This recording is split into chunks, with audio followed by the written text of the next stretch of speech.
center about which I was going to talk to you today is the center of creativity.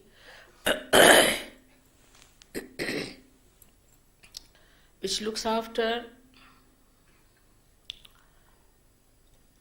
your power of action, physical and mental.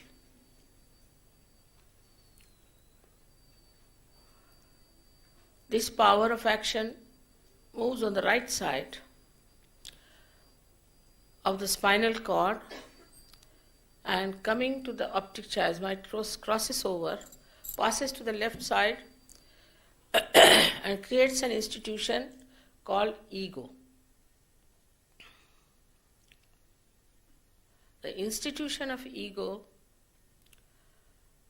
is a myth. What we do is to get something dead, like some trees dead, so make some platform or some furniture. We take some stones and make a hall, and we think we have done a great job. Actually, what we have done is to reconstruct the dead. But while doing it, we get the feeling that we have done it something. That is how our ego develops. This channel on the right hand side caters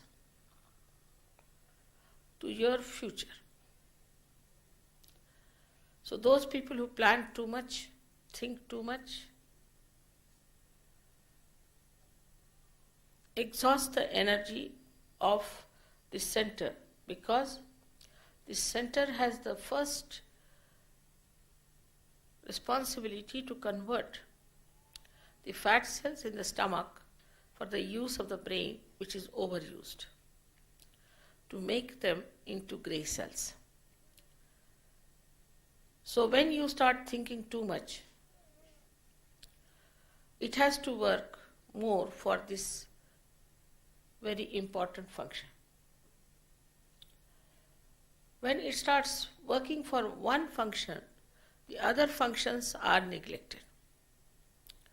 And the other functions are, it has to cater, to nourish, or to give energy to your liver, to your pancreas, to your spleen, to your kidneys, and part of your intestine. So, once you start neglecting these organs, first your liver suffers. Means the function of liver gets limited. The function of the liver basically is to absorb the heat of the body, which is the poison, and allow it to permeate into the bloodstream.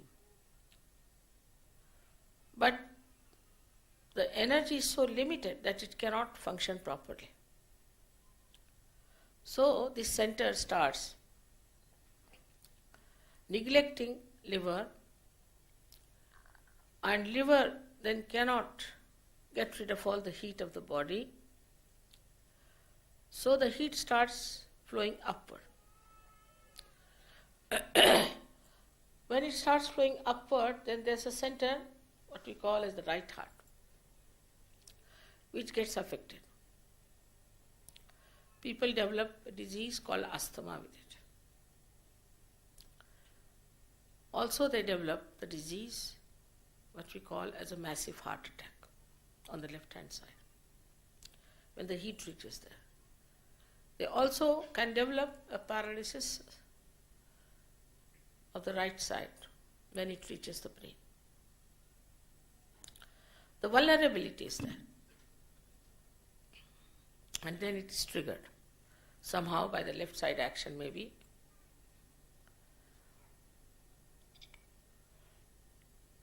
Such people are futuristic. They go on planning for the future. The future doesn't exist. Only the present is the truth. But they go on planning about future, waste their energies, and ultimately find that all their plans fail. One must know the divine plan. If you know the divine plan, then you don't have to plan because you know the divine is already planning for you everything. When you understand after realization that everything is done by Parama Chaitanya, by this all-pervading power, by this Ruh, then you do not think that you are doing something. Moreover, as I told you, when the Kundalini rises through the Agya Chakra, both these institutions of ego and superego are sucked in,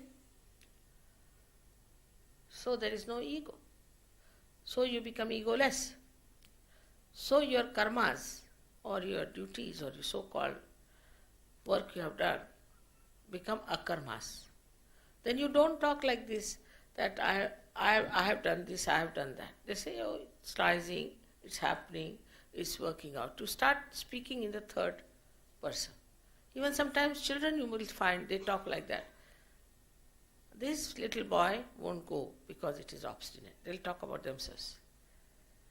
If you notice, if they are real art schools, they talk like that, in the third person. So you become a third person.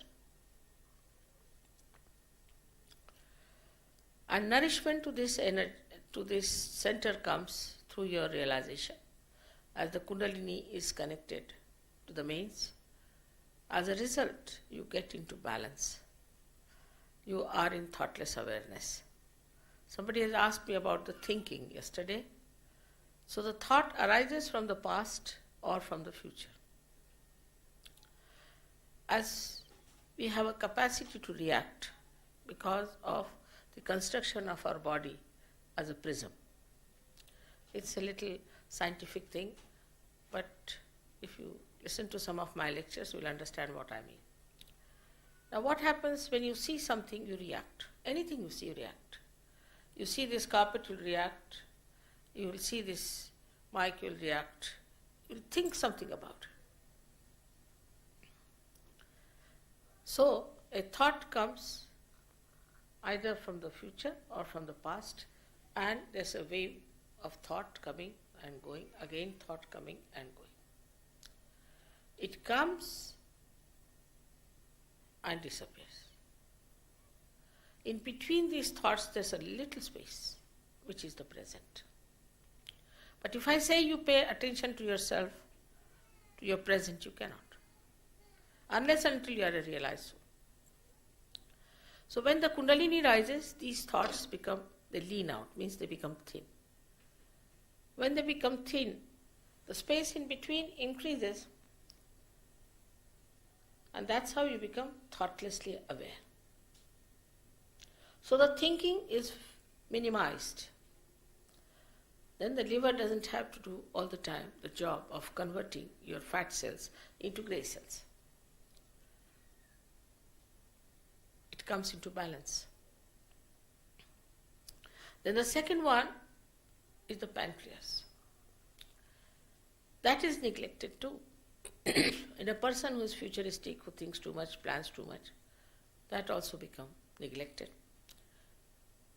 Now, the function of the pancreas is to absorb the sugar into bloodstream in a proper way. But because it is neglected, it has a very limited energy, it cannot function, so you get diabetes. Because of too much thinking, you get diabetes. As I told you yesterday that in India, if you have to give tea to someone, be careful if he's from a village. Because in the village, you have to put so much sugar that the spoon should stand at right angles, otherwise it's no tea for them. And they never get diabetes, never get diabetes. Diabetes is the headache of the people who sit on chairs, write, think, worry, and are time bound. All such people get diabetes.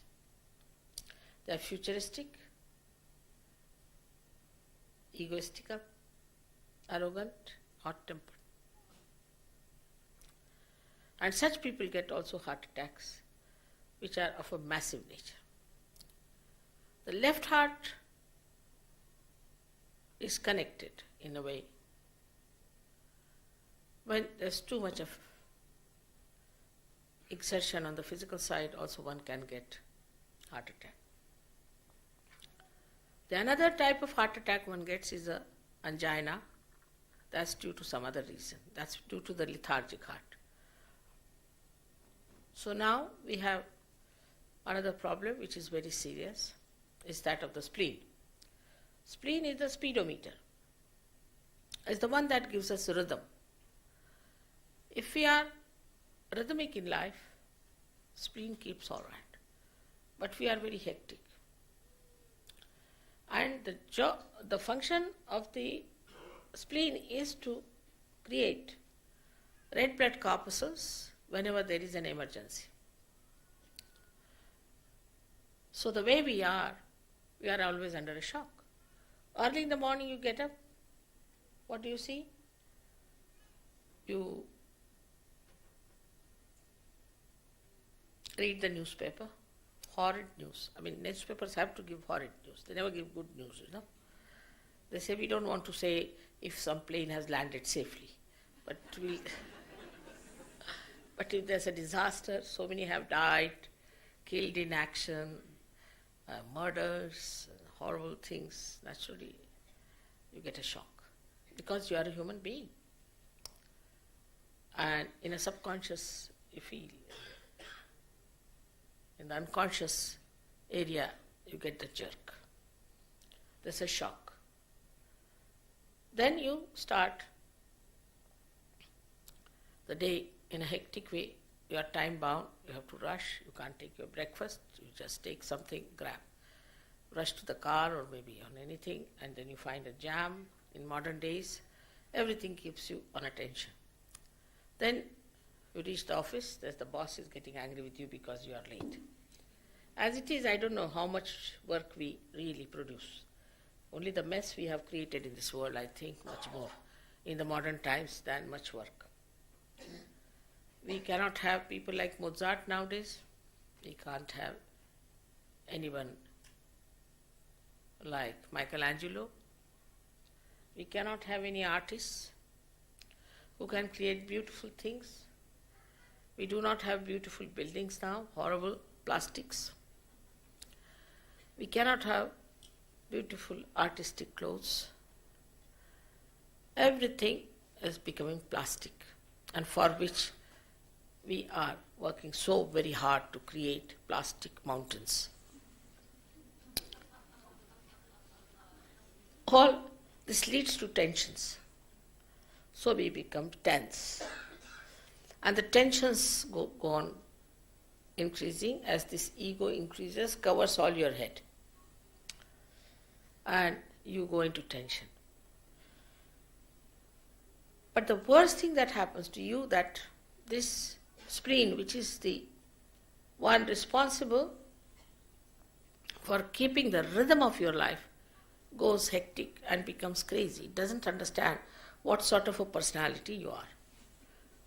Sometimes you rush to that, sometimes you rush to that. There's no rhythm in your life. So it gets upset. And it starts producing red blood corpuscles unrhythmically. It doesn't know. So the vulnerability is there. And as soon as there's any triggering from the left side, you develop a horrible disease called blood cancer. And the only treatment you can have in the medical science is that you will be certified that you will die after 8 days or after 1 month. That's the only possibility. But with Kundalini awakening, your own power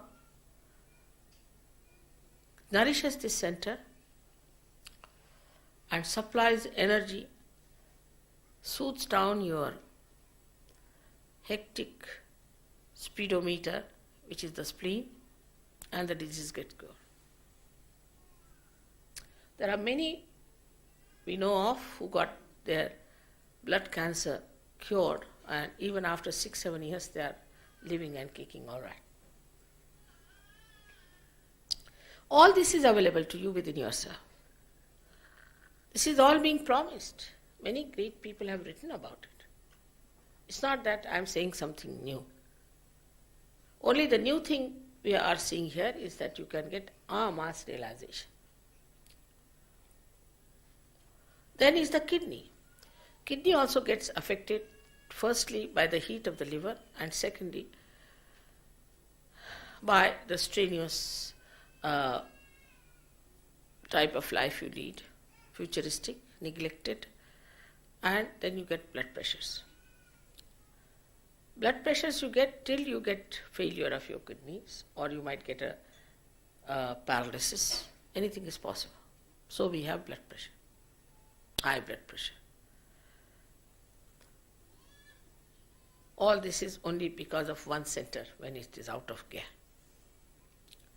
But if all the 7 centers are out of gear, what should happen to us?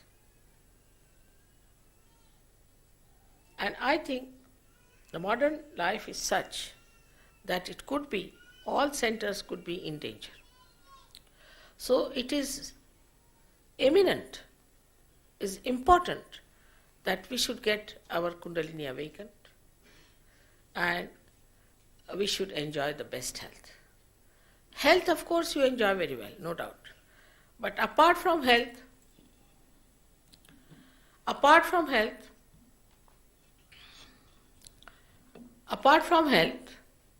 you enjoy many other things. First of all, you enjoy yourself.